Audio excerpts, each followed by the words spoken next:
पीयूषी शर्मा जी बनारस श्री हरिवंश महाराज जी पहले मुझे मेकअप वगैरह का बहुत शौक था महाराज जी।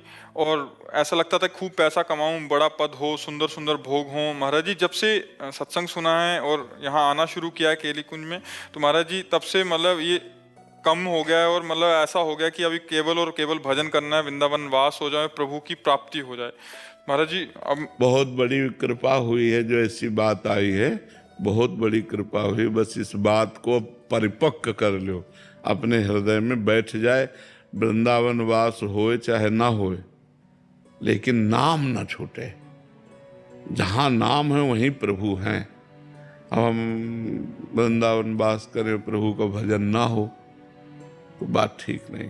हमको प्रधानता रखनी है पहली बात प्रभु के भजन की, कि हम जहां भी रहेंगे प्रभु का सुमिरन करेंगे।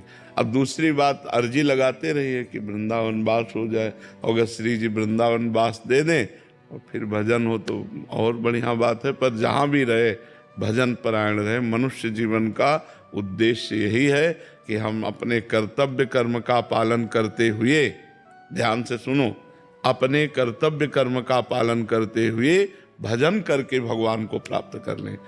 कहीं भागने की जरूरत नहीं है, कहीं कुछ बदलने की जरूरत नहीं है। जो हो, जहां हो, जैसे हो, भगवान के हो, आप बस नाम जप शुरू कर दो, भगवान का सुमिरन करो, अच्छे कर्म करो, पवित्र भोजन करो, भगवान की कृपा हो जाएगी।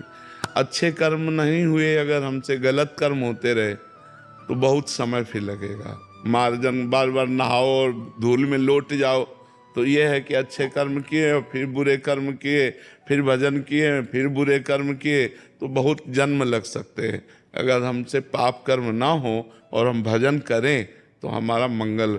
आपसे सही कहते हैं, ये वेश परिवर्तन या देश परिवर्तन, इससे कुछ नहीं होता।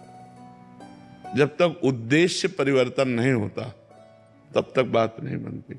अगर हमारा उद्देश्य अंदर का बदल जाए, जैसे बच्चा बोला पहले उद्देश्य था शरीर श्रृंगार संसार सुख, अब हमारे अंदर लगता है कि मनुष्य जन्म की सार्थकता भगवत प्राप्ति, तो उद्देश्य बदल गया।